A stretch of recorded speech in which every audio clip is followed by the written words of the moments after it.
안녕하세요. 저는 경기도 시흥에 사는 30대 여자입니다. 돌싱이고 아이는 없어요. 아이 갖는 거 미루다가 남편과 사이가 나빠지면서 결혼 2년 채 안 되어 이혼했습니다. 이혼이 빨랐던 거에 비해 연애는 3년이나 했어요. 연애 때는 저에게 곧잘 해주고 결혼하면 사랑받고 살 줄 알았습니다. 남편이나 저나 둘 다 장남 장녀라 부모에 대한 책임감은 어느 정도 있어요. 남편과 제가 달랐던 건 친정 부모님은 우리 부부가 잘 사는 게 더 중요하다고 여기신 반면 시댁은 자식은 물론 며느리도 자기들을 부양하는 수단으로 생각했다는 겁니다. 제가 이혼한 이유는 남편은 언제나 시댁 편을 들고 저를 외롭게 했기 때문입니다. 결혼하고 나서 친정 부모에게 똑같이 잘하는 건 바라지도 않았지만 나와 내 부모에게 그렇게나 소홀히 하는 사람인 줄도 몰랐고요. 크게 기우는 결혼을 한 것도 아니에요. 솔직히 말해 남편은 맨몸으로 저한테 장가왔습니다. 친정 부모님은 여유 있는 분들이세요. 두 분 다 퇴직 후 연금 받고 계시고 친가 쪽에서 땅을 물려주셨는데 보상을 받아 큰 돈이 있었어요. 저 결혼할 때 30평대 집 장만해 주신 것도 친정입니다. 시부모님은 노후 준비도 전혀 되어 있지 않았고요. 시아버지가 몸이 안 좋으셔서 수입원이 없었고 65세 되신 시어머니가 그때까지도 식당일 같은 거 하시며 생계를 꾸려가셨어요. 물론 저 결혼하고 시동생들 취직하고 나서는 그만두셨지만요. 남편 쪽에서는 결혼할 때 시아버지한테 예물 받은 거 외에 다른 도움 전혀 없었습니다. 그래도 불만은 없었습니다. 남편이랑 미리 얘기됐던 부분이었고 그때 남편이나 저나 적지 않게 벌었으니까요. 둘이 벌면 잘 살자 했었어요. 우리 친정 부모님 역시 경제적 격차가 나는 남편을 무시하지 않으셨습니다. 형편이 어려운 시댁에도 아무것도 바라지 않으셨습니다. 둘이서 행복하게 잘 살면 엄마 아빠한테 효도하는 거다. 우리한테 갚을 생각하지 말고 둘이 행복하게 잘 살아. 라고 하시며 늘 지지해 주셨습니다. 문제는 시댁 식구들이 남편에게 경제적으로 정신적으로 의존을 과다하게 하고 있다는 걸 몰랐다는 겁니다.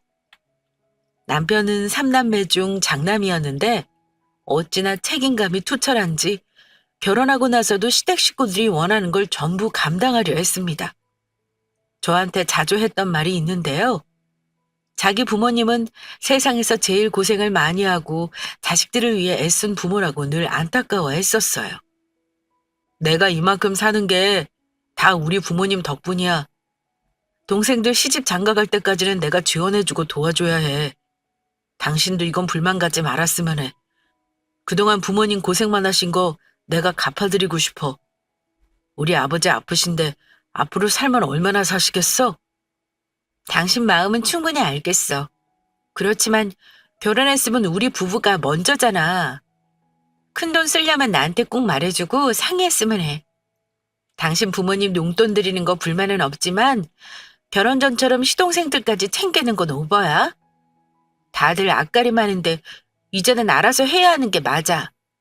걔네가 벌어도 부모님 갖다 주고 남는 게 뭐 얼마나 되겠어. 당신이랑 나는 둘이 버니까 여유롭잖아. 잘 사는 우리가 도와주는 게 맞지.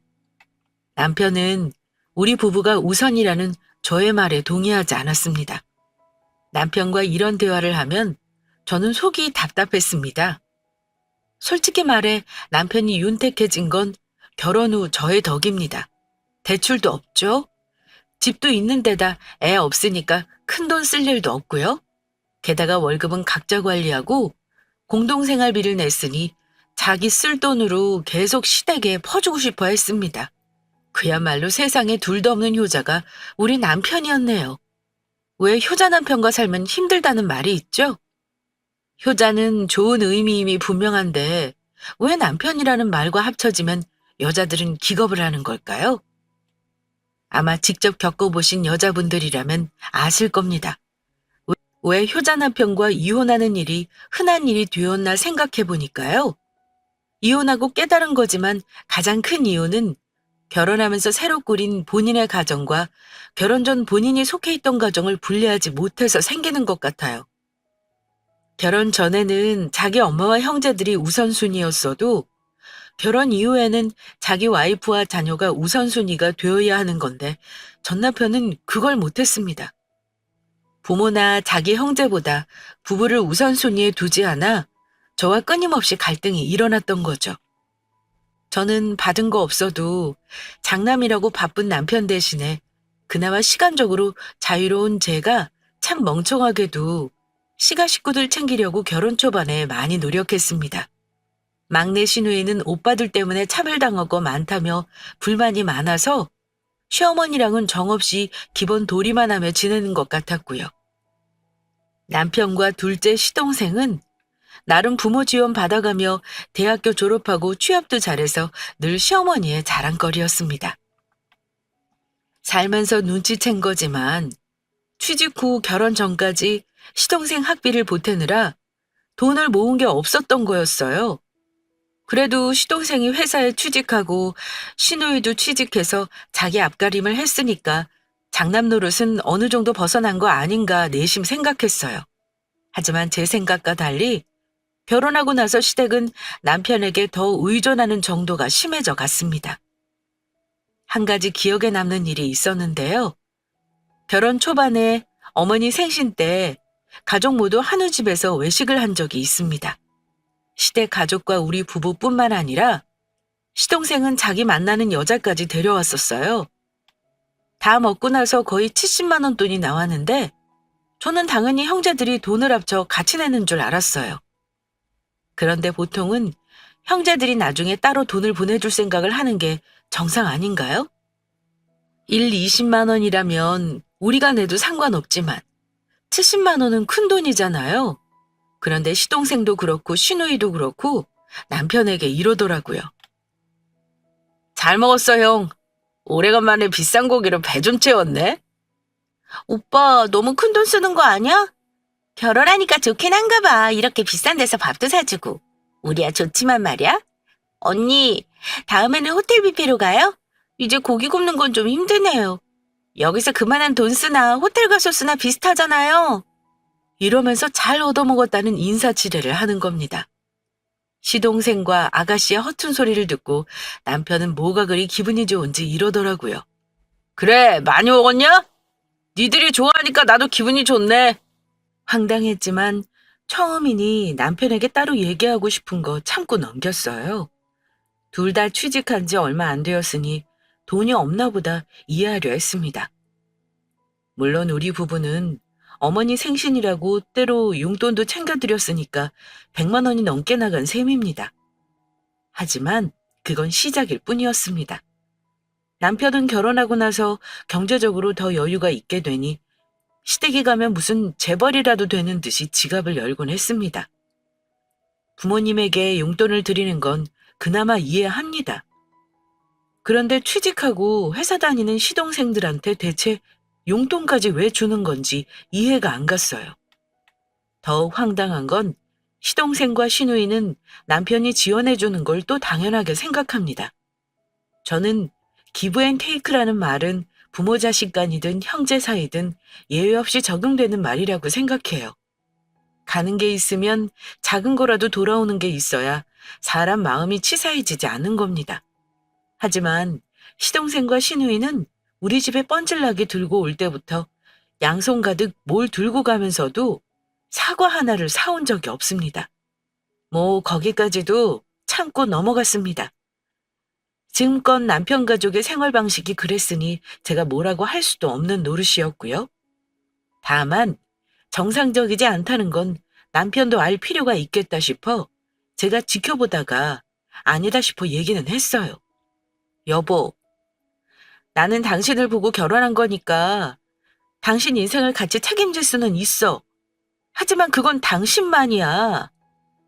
당신 가족이랑 주변 사람들 때문에 힘들고 싶지 않아. 미리 말해두지만 당신 주변은 당신이 알아서 해. 당신 가족만 챙기고 나한테 이런 식으로 하는 거 나 언젠가는 기분 나쁠 것 같아서 미리 말하는 거야.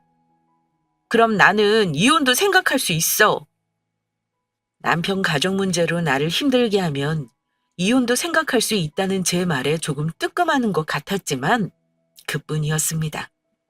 같이 살면서 알게 된 거지만 남편은 자기네 가족만 살뜰히 챙기는 게 문제가 아니었습니다.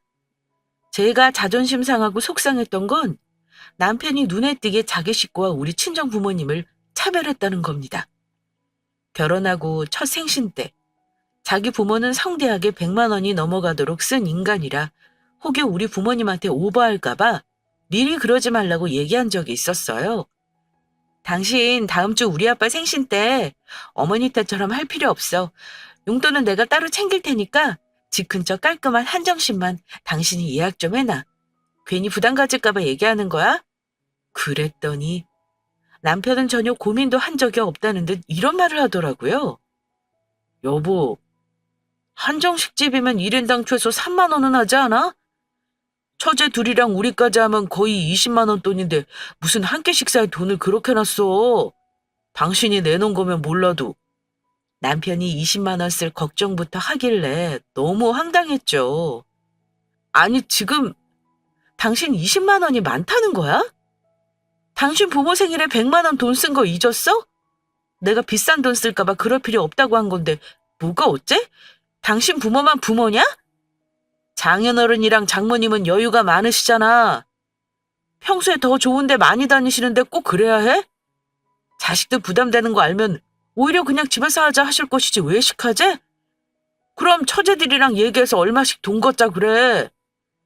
표정은 어찌나 진지한지. 농담이 아니라 정말 진심으로 아깝다는 듯 저러는데 진짜 정이 떨어지는 느낌이었습니다. 당신 지금 우리 부모님 생신 챙기는데 동생들하고 더치페이 하자는 거야? 한 끼 식사 얼마나 한다고 아직 돈도 안 벌은 동생들한테 돈을 내라 그래. 당신은 돈 버는 동생들한테 용돈까지 주면서 그런 말이 나한테 나오니? 어처구니 없는 소리 하지 마. 돈 아까워서 가기 싫으면 당신은 가지 마. 내가 혼자 다녀올 테니까. 그때 남편이 하는 짓거리 보고 너무 실망을 한 저는 친정부모 생신도 혼자 갈 결심을 했습니다. 하지만 제가 화내는 거 보고 결국 남편이 따라가긴 했어요. 하지만 기분이 상한 저는 그 일로 남편을 다시 보게 되긴 했습니다. 그 후로는 남편이 시댁에 하는 거에 유독 예민하게 반응했던 것 같아요. 아무래도 그전에는 남편이 알아서 하는 거 두고 보는 편이었는데 한번 서운한 일을 당하니까 어찌하는가 보자 하는 마음이 들더군요. 저도 사람이니까요. 이 사람이 돈 관리를 각자 하자고 한 이유도 알겠더라고요.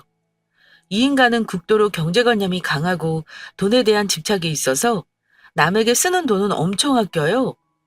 저와 친정에게도 그렇습니다. 하지만 자기를 포함한 자기 식구들에게 돈을 쓰는 건 아끼지 않습니다.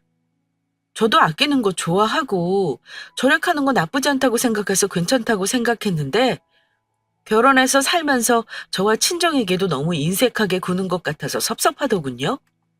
남편은 각자 돈 관리를 하면서도 공동 생활비 빼고는 시부모님에게 용돈을 보내는 것 같았습니다. 알고 있었지만 각자 월급 관리하기로 한 거라 관여는 안 했어요. 친정 부모님에게는 명절이나 특별한 때 아니면 용돈을 드리지 않았지만 시댁만 드리는 거에 사실 크게 불만은 없었습니다. 시댁 형편을 뻔히 알고 있었고 시동생과 신우도 같이 보태는 걸로 알고 있었으니까요. 결혼 초반에는 저도 시댁에 하는 만큼 하고 싶어서 따로 챙겨드리면 엄마는 돈을 더 보태서 돌려주시면서 이러셨어요. 나중에 너희들 재산 늘리고 나서 애도 낳고 자리 잡는 거 보면 네가 안 준다고 해도 달라 그럴 테니까 지금은 이러지 말고 너희 돈 모아. 엄마, 우리 둘이 버니까 그렇게 쪼들리는 거 없어. 시댁은 남편이 챙기는데 우리는 안 챙기면 계속 그래도 되는 줄 안다니까? 부부지간에 그런 걸로 기싸움하면 되겠니? 조금 여유 있는 쪽에서 그런 거보다 하고 이해하자. 그래도 부부라면 얼마가 시댁에 가고 가족 모임 때는 얼마 정도 쓰는 건지 서로 공유는 해야 하는 거라고 생각해요. 그래서 남편에게 시부모님 드리는 용돈을 물어본 적이 있습니다. 어머니한테 생활비 얼마씩 드리는 건지 말해줘. 아무리 당신 월급으로 드린다고 해도 나도 알고는 있어야지. 지금은 우리 부모님 안 드리고 있지만 언젠가는 당신이 하는 만큼 나도 할 생각이야. 그랬더니 남편이 이러더라고요. 아직은 어머니가 일을 하시니까 50 정도 드려. 동생들은 아마 30만 원씩 드리는 걸로 알아. 근데 장인 장모님은 돈도 많은데 당신한테 용돈 달라 그러셔? 생각보다 적은 돈을 드린다 하길래 그런가 보다 하고 넘어가려 했는데 우리 친정부모님이 용돈 달라는 말을 하느냐길래 기분이 확 상하더군요. 그런 말이 어딨어? 내가 드린다고 해도 받지도 않으셔. 억지로 쥐어드려도 나중에 꼭 더 많이 보태서 돌려주시더라. 나도 다음부터는 우리 부모님한테 단돈 30만 원이라도 드릴까 봐. 꼭 돈이 많다고 자식한테 기대지 말란 법은 없잖아? 그냥 시집간 딸이 해주는 돈으로 기분 좋게 쓰시는 거지. 다음 달부터는 드려야겠다. 남편은 제가 친정 부모님께 용돈을 드린다는 말에 정색을 하더라고요. 돈을 왜 당신 부모한테 흘러가게 해? 우리 부모님은 내가 드리는 돈이 아니면 생활이 어려워서 어쩔 수 없는 거야. 그리고 결혼한 아들이 당연히 부모 봉양하는 거고. 근데 당신은 시집 온 여자가 친정부모한테 돈 보낼 생각부터 해? 잔말 말고 나중에 우리 여유 생기면 해. 그때는 나도 별 얘기 안 할게. 문에 쌍심지를 켜고 친정부모님에게 돈 쓴다고 할까봐 저리 말을 하는데 그 인간 보면서 이런 생각이 들더군요. 아, 보고 배운 게 없이 인색한 사람이라 남한테 베풀 줄을 모르는구나 하고 말입니다. 제가 겪어보고 느낀 건데 남편 식구들이 전부 인색해요. 특히 시어머니는 아들한테는 그나마 뒷바라지를 해줬다고 해요. 하지만 시누이한테는 나중에 시집 가면 소용없다고 공부도 제대로 지원 안 해줬다고 들었어요. 그래서 시누이도 자기 거 빼앗기는 거 극도로 예민하고 인색합니다. 그나마 남편은 장남이라 자기 가족들 챙기는 걸 의무라고 생각하기는 했어요. 버는 돈으로 시댁에는 그렇게 베풀어도 남에게는 벌벌 떱니다. 근데 그 남이라는 거에 저와 친정 부모님도 포함이라는 게 문제였죠. 결혼 초부터 늘 부부싸움 하는 이유가 있었는데 남편은 제가 친정을 자기 가족보다 더 챙긴다고 싫어했습니다. 아마 자기가 잘하는 만큼 저도 자기 부모에게 잘했으면 한 거겠죠. 제가 친정을 남편이 자기 가족한테 하는 만큼 신경 쓴 것도 아니에요. 근데 남편은 제가 친정을 조금만 챙기라고 하면 당신은 친정에만 너무 신경 쓰는 거 아니야? 우리 집 일에나 신경 써. 우리 돈 모으고 청소랑 요리 신경이나 잘 쓰란 말이야. 이렇게 인색하게 구는 것만 서운한 게 아니었습니다. 보통 결혼하면 지방 경조사, 장인어른, 장모님 생신에 전화도 드리는 게 명절에 찾아뵙고 하는 게 정상인데 남편은 일절 먼저 전화해서 안부를 묻는 적이 없었습니다. 제가 얘기해도 잘 안 해요. 하기 싫다는 거죠. 특히 1년에 몇 번 가지도 않은 저희 친정 갈 때 빈손으로 가는 거 보면서 정말 너무한다 싶더군요. 물론 제 돈으로 선물 챙기고 용돈 챙겼죠. 하지만 남편은 기본적으로 우리 부모를 챙겨야 한다는 기본 개념이 없는 것 같았습니다. 저는 그 집의 며느리돌이 다 했어요. 저는 제 할 도리 다 했는데 남편은 절대 저희 부모님에게 먼저 전화로 안부를 묻는 일 없어요. 부모님 생신이든 명절이든 마찬가지입니다. 인정머리 없고 인색하고 야박하기까지 한 사람일 줄은 몰랐습니다. 연애할 때는 저한테 돈도 잘 쓰고 시원시원한 성격인 줄만 알았는데 전혀 아니더군요. 정말 웃긴 게 본인 몸 생각해서 비싼 영양제는 돈 안 아끼고 사 먹습니다. 자기 부모님 비싼 홍삼도 철마다 턱턱 갖다 바쳐요. 그거 보고 저도 우리 부모님께 똑같은 홍삼을 사서 보내드린 적이 있었어요. 남편은 저 모르게 다른 식구들 다 챙긴다지만 저는 친정 부모님에게 뭐 보낼 때는 항상 남편이 보내는 거라고 합니다. 물론 남편에게 사전에 얘기도 하고요. 그런데 본인 기준으로 돈을 너무 많이 썼다고 생각했나 봐요. 저한테 화를 내면서 하는 말이 지금 우리 생활비도 부족한데 40만 원씩이나 홍삼을 사서 보내? 당신이 정신이 있는 거야, 없는 거야? 살림하는 사람이 목돈을 그렇게 계획 없이 써도 되는 거야? 이러면서 저한테 막말을 퍼붓더라고요. 본인이 먹고 싶은 거나 필요한 거, 시댁 식구들이 원하는 건 다 갖다 바치는 인간이 제가 친정에 돈 쓰는 건 그렇게 화를 낼 정도로 아까웠나 봅니다. 당신 정말 너무한 거 아니야? 결혼해서 1년 넘게 살았지만 갈수록 실망이다. 우리가 가난한 것도 아니고 내가 버는 돈으로 우리 부모님 홍삼 한번 사드린 게 그렇게 아깝고 억울하니? 말 나온 김에 얘기하는데 당신 이제까지 우리 집 갈 때 한 번이라도 뭐 사가자 말한 적 있어? 맨날 내가 알아서 했지. 비싼 거 사다 드리는 게 아니라 10,000원짜리 과일 한 박스라도 사가는 게 기본 예의고 도리야. 당신 부모한테는 그렇게 잘하는 사람이 대체 왜 모르는 건데? 앞으로도 나도 당신 그러는 거 보고만 있지 않을 거니까 고쳐.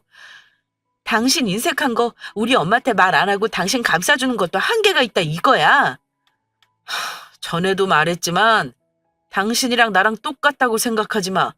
우리 부모님은 이제 겨우 자식들한테 덕보고 사시는 분들이야. 당신 친정부모 챙길 생각 하지 말고 우리 부모한테 잘할 생각 한 번이라도 해봐. 그럼 나도 당신한테 고마워서 처가에 잘할 테니까.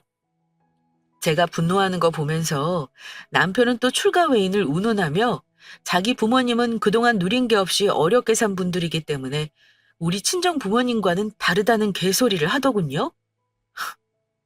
그런 남편 보니까 사람 뼛속부터 인색한 거 못 고치는 건가 싶었습니다. 남편이 이러니 시댁에 잘하고 싶을 리가 없죠. 아마 저처럼 남편이 미운 분들은 100% 시댁 식구들도 싫을 겁니다. 잘하고 싶지 않은 건 당연하고요. 솔직히 시댁에서 결혼할 때 해준 거 없는 거 불만 없었어요. 그러면 결혼해서는 부부가 잘 살도록 아들을 좀 놔주셔야 하는 거 아닌가요? 그런데도 시어머니도 그렇고 시동생들까지 결혼해 사는 남편에게 더 잘하기를 바라기만 하시는 거 갈수록 싫었습니다. 시어머니는 우리 부부가 가면 뭐 하고 싶다, 뭐 사고 싶다, 어디 여행 가고 싶다 이런 말씀을 꼭 하세요. 그럼 남편은 어머니가 말씀했던 건 스쳐 듣지 않고 나중에 꼭 챙겨드립니다. 작게는 먹고 싶다는 것부터 크게는 가전제품 바꾸고 싶다는 거 다 해드리더군요. 냉장고, 세탁기, 건조기, 식기, 세척기까지 결혼해서 남편이 다 바꿔드린 걸로 압니다.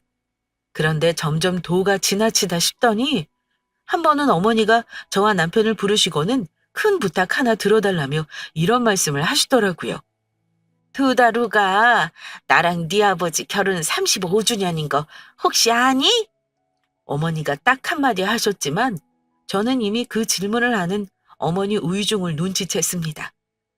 자식에게 또 뭘 바라시는 게 있는 거죠. 왜요, 엄마? 그날 뭐 하고 싶은 거라도 있으세요? 근사한 데 가서 가족끼리 외식할까요? 그런데 어머니는 더 큰 걸 바라시더라고요. 맛있는 거야. 얼마든지 먹을 수 있으니까 됐다. 이제 네 아버지나 나나 더 늙으면 비행기 타고 해외는 못 갈 것 같아서 그러는데 처음이자 마지막으로 해외여행 한번 보내다오. 너무 먼 데는 싫고 내 친구가 그러는데 하와이가 딱 좋다 그러더라. 너희도 같이 가고 둘째랑 막내도 다 같이 한번 가고 싶은데 어떠니? 누가 하와이 다녀온 게 부러우셨던 건지 먼 곳은 싫다 하시던 분이 그 비싼 하와이 여행을 바라시더라고요. 이미 마음 먹으신 거라 안 된다고 거절하기도 애매했고요.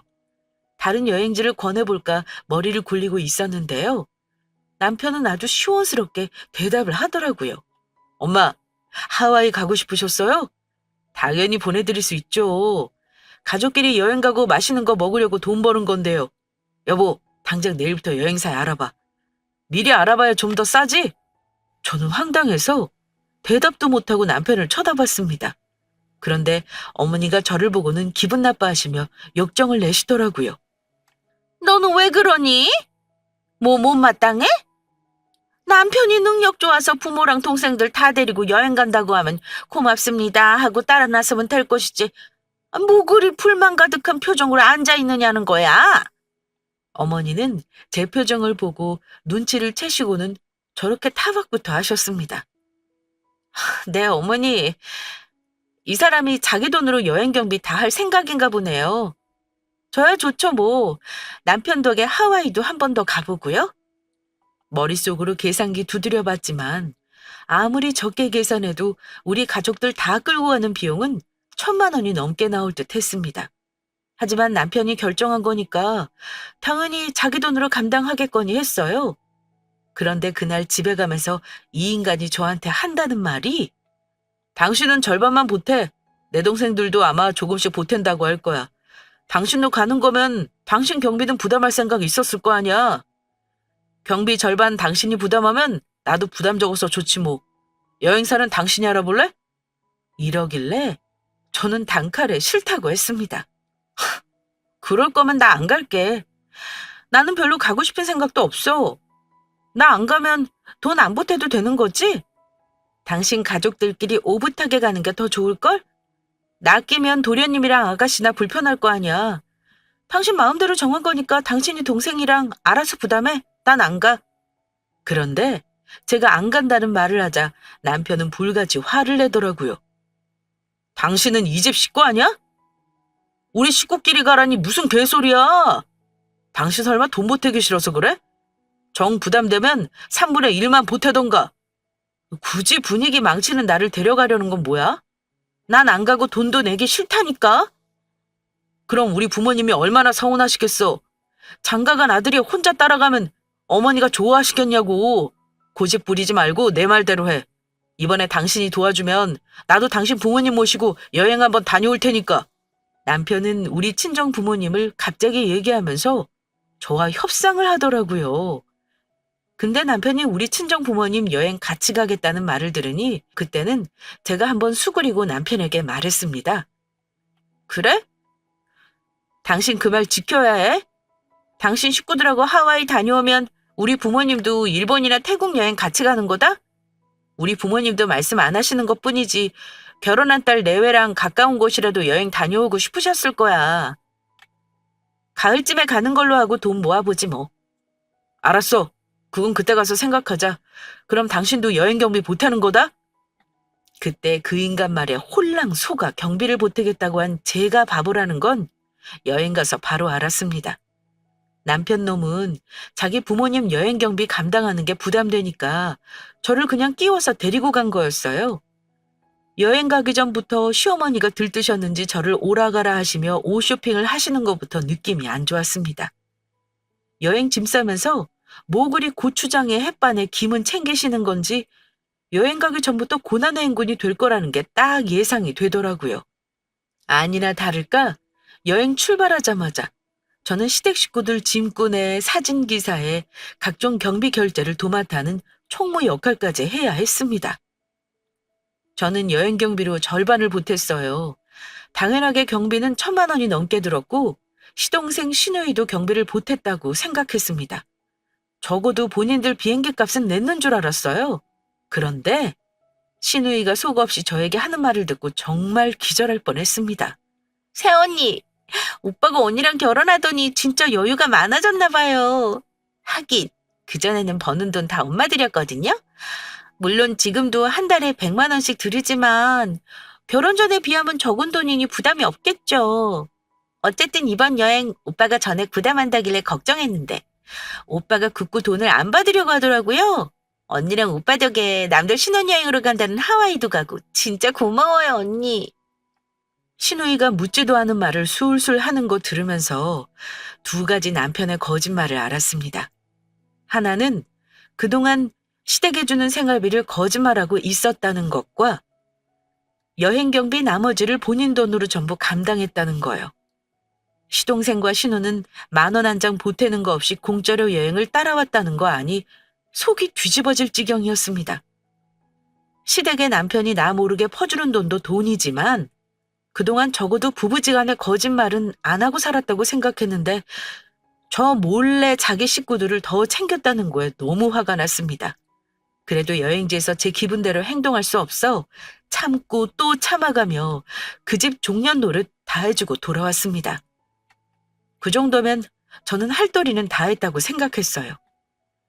저는 여행 가서 시댁 식구들 하는 거 보고 완전히 질려버려서 가능하면 연은 끊고 살아야겠다는 결심까지 했습니다. 남편에게 느낀 배신감이 너무 커서 여행 다녀와서 한동안 말도 섞지 않았어요. 저 나름대로 정리할 시간이 필요했거든요.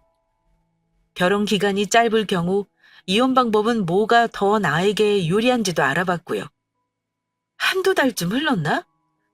저는 남편이 시댁과 하와이 여행 가기 전에 친정 부모님 모시고 여행 가겠다고 했던 약속도 잊고 있었습니다. 어차피 남편과 이혼 고민하는 마당에 그까짓 약속 안 지켜도 그만이었고요. 하지만 시부모님과 여행 가기 전에 친정 부모님에게 미리 말씀드려 놓은 게 있었던지라 안 갈 수도 없었습니다. 그래서 자존심 상하고 꾹 참고 남편에게 물었어요. 우리 부모님 다음 달 초에 시간 괜찮으시다는데 여행 모시고 갈 거지? 솔직히 나는 안 가도 그만인데 우리 부모님이 너무 기대하시는 것 같아서 말이야. 당신도 약속한 거잖아. 나는 가까운 일본이 좋을 것 같은데 당신은 어때? 그랬더니 자기 감정 그대로 얼굴에 드러내는 남편 놈이 또 못마땅한 얼굴을 짓더라고요. 아마 돈 많이 드는 해외를 얘기하니 그렇구나 싶었죠. 더럽고 치사했지만 돈 얘기를 했습니다. 우리 부모님 경비는 내가 부담할게. 당신한테 드는 돈만 나한테 줘. 그래? 뭐 일단은 알았어. 내가 가자고 한 거니까 이번엔 내가 예약할게. 당신은 장모님이랑 장인어른 가능한 날짜만 알려줘. 남편이 그러길래 그나마 일말의 양심은 있는가 보다 생각했고 이번 여행을 계기로 남편에게 마지막 기회를 줘볼까 싶었습니다. 그리고 저는 엄마 아빠에게 여행 날짜를 잡아드렸고 대충 여행지만 말씀드렸어요. 아무것도 신경 쓰지 말라고 했고요. 엄마가 또 돈을 붙여준다고 하시길래 극구 마다했습니다. 남편이 전부 알아보고 예약한다길래 부모님 여권까지 남편에게 건네었어요. 그런데 여행 가는 날이 한 달밖에 안 남았는데 날짜가 다가와도 남편이 별 말이 없는 거예요. 여행 예약했냐고 몇 번 물었지만 그때마다 알아서 준비하고 있다고만 말만 했고요. 저는 남편 말을 그래도 믿었습니다. 그러다가 여행이 일주일 앞으로 다가왔을 때 제가 남편에게 참다 못해 말했어요. 면세점 미리 준비해 놓을 거니까 비행기 티켓 좀 알려줘. 그래야 미리 구매할 수 있거든. 당신 여행 일주일 전까지 가타부타 말이 없으면 어쩌자는 거야? 우리 부모님도 답답해 하시잖아. 그런데 남편이 머리까지 극적이며 난감한 듯 저에게 이러는 겁니다. 여보, 사실은 말이야. 내가 고민고민하다 다른 데 예약했어. 뭐? 다른 데 어디? 숙소를 바꿨다는 거야? 내가 예약하라는 숙소 말고 다른 곳? 제가 놀라서 묻자 남편이 다시 대답했습니다.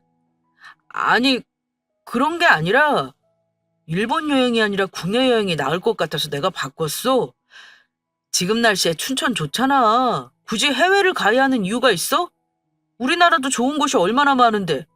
내가 어르신들 좋아할 만한 시설 좋은 캠핑장 예약해놨어. 가족 단위로도 많이 온대. 사실 당신 말대로 처음에는 해외여행 예약하려고 알아봤더니 일본도 무진장 비싸더라. 장인어른이랑 장모님은 우리나라 아니더라도 해외여행 가끔 가신다며. 같이 가는 게 중요하지 해외는 굳이 갈 필요 없잖아. 이러는데 순간 남편이 너무 미워서 머리통을 때릴 뻔했습니다. 당신 미쳤어? 결국 또 돈? 우리 부모님한테 쓰는 돈이 그렇게 아깝니? 뭐 캠핑장? 당신 같으면 해외여행 가신다고 기대하시는 부모님한테 캠핑장으로 바꿨다고 말할 수 있겠어?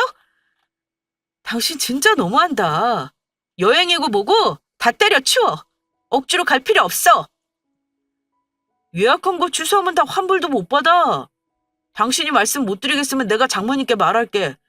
그냥 캠핑 가자. 왜 굳이 해외를 가겠다는 거야? 나 돈 없는 거 알잖아.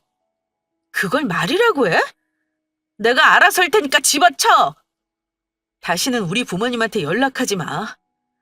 나 이제부터 당신하고 남남이야. 네가 나를 이런 대접하는데 당신 아내로 살 이유가 없는 거 아니야? 이혼할 거니까 당장 내 집에서 네 짐 빼서 나가. 싹싹 빌어도 모자랄 판에 남편은 제가 이혼하겠다는 말에 외려 큰 소리를 치더군요. 이혼은 뭐 혼자 하냐? 당신 부모님은 뭐 이혼 허락하실 것 같아? 우리 둘만 잘 살면 된다는 분들한테 그깟 여행이 뭐라고. 당신 우리 부모님 모시고 하와이 갔을 때 종일 죽상으로 다녔던 걸 알아? 그거 보면서 어머니가 나한테 너한테 화난 거 아니냐고 계속 물어보셨어. 나도 나름 너한테 화내고 싶은 거 참은 거라고. 근데 내가 너네 부모 모시고 일본까지 가야 되겠냐?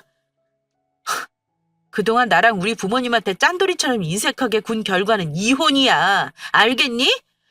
둘이 같이 잘 사는 거 바라신다고? 근데 이런 모습 아시면 우리 부모님이 과연 이혼을 반대하실까? 아, 개소리 하지 말고 당장 내 집에서 꺼져. 이거 우리 엄마가 해주신 집인 건 알고 있을 텐데. 거지로 탈탈 털어버리고 싶은 거 참고 있는 거니까 그런 줄이라 알아? 저는 남편과 크게 싸우면서 이혼 결심을 굳혔습니다. 당연히 그날로 남편은 집에서 쫓아냈고요. 그리고 공동으로 관리하는 생활비 통장에 잔고 전부 제 계좌로 옮겼어요. 대략 2천만 원이 넘는 돈이었는데 제가 관리하는 게 그나마 다행이다 싶었네요. 근데 통장에서 돈 빼자마자 그 인간이 전화해서 이러는 거예요. 여보, 통장에 돈 다 어디 갔어? 내 돈 말이야. 우리 같이 모으는 통장에서 돈 빼려고 했더니 잔고가 없대? 당신이 뺐어? 이러면서 어찌나 다급하게 묻는지, 다급해하는 남편 놈이 어찌나 고소한지 이렇게 말해줬습니다. 내가 전부 뺐어. 그동안 당신이 시댁에 갖다 바친 돈 생각하니까 열받더라고. 나보다 생활비도 적게 내는 주제. 그 돈을 전부 네 부모한테 준 거잖아? 그래서 전부 빼서 절반은 우리 부모님 드렸어. 그리고 나머지는 너한테 받는 위자료야. 어차피 결혼기간 2년도 안 되니까 재산은 뭐 분할할 것도 없는 거 알지? 그 인간은 아주 절박하게 사정하더라고요. 그래도 내 돈은 돌려주라. 어차피 깨끗하게 갈라서 그런 거 돈 문제도 정확히 해야지. 내 1,000만 원 얼른 돌려줘. 야, 돈 문제 정확히 하려고 전부 내가 가져간 거야. 억울하면 고소해 보시던가. 내가 정확하게 계산해서 들이밀어 줄게. 아마 네가 나한테 돈 물어줘야 할걸? 네가 너네 식구들한테 돈 쓴 건 생각 안 하니? 이래도 계산 정확히 하잔 말이 나와? 그랬더니 아무 말 못하더군요. 정신 차려 인간아. 네 복 발로 찬 거 너라는 것만 알아두고 나중에 또 재혼할지는 모르겠는데 너처럼 하면 절대 같이 살 여자 없다는 거 기억해라. 차라리 너네 식구들 끼고 평생 사는 편이 나을 거야. 너 아무리 봐도 부모한테 절대 독립 못할 것 같거든. 당신이랑 결혼하는 게 내 인생 제일 큰 실수라면 이혼은 제일 잘한 선택인 것 같네. 네 식구들 평생 돈 갖다 바치면서 잘 살아봐. 저는 마지막 하고 싶었던 말을 모조리 그 인간에게 퍼부었습니다. 결국 저와 남편은 양가 부모님까지 끼어서 집안 싸움이 되는 바람에 협의 이혼으로 2년을 끝냈습니다. 나중에는 남편이 울면서 자기 부모에게 하는 만큼 잘하겠다는 개소리를 했지만 다음 부인에게나 잘하라고 하고 거절했네요. 애도 없고 결혼 기간도 짧으니 이혼도 간단하더군요. 숙려 기간도 짧아서 그 기간 동안 남편 짐 정리하고 집 정리 다 했습니다. 남편은 뭐 거의 몸만 가지고 나간 셈이고요. 좋은 직장 다니니까 잘 먹고 잘 살 거라고 생각합니다. 그렇게 이혼하고 나서 한 2년간 저도 일에 몰두하고 운동하면서 살았어요. 시간이 흐르면서 상처도 잊히고 이렇게 제 사연을 담담하게 말할 수 있는 날도 오는 건가 봐요. 원래 남녀가 결혼하면 부모보다는 부부가 우선이 되어야 하는 거잖아요. 혹여 효자 남편 두신 분들은 알겠지만 그런 아들에겐 1순위가 아내가 아닌 시댁 식구들입니다. 이러니 효자 남편 만나면 힘들다고 하는 거고요. 친정에도 잘하면 모를까 거의 자기 부모만 챙기는 경우가 더 많습니다. 부부가 서로를 1순위로 위하고 진정한 서로의 편이 될 때 그 가정은 행복한 가정이 되는 거잖아요. 제 사연을 거울 삼아 다른 부부들은 서로를 우선시하고 남편과 아내를 먼저 챙겨보세요. 그럼 각자의 부모를 서로가 먼저 챙기고 배려하려 할 겁니다. 저는 그게 행복한 가정으로 가는 지름길이라 생각해요. 저는 실패했지만 다른 분들은 꼭 행복한 가정을 이루시길 바라봅니다. 저의 사연은 여기서 마무리하도록 하겠습니다. 긴 사연 들어주신 구독자분들 모두 감사드립니다.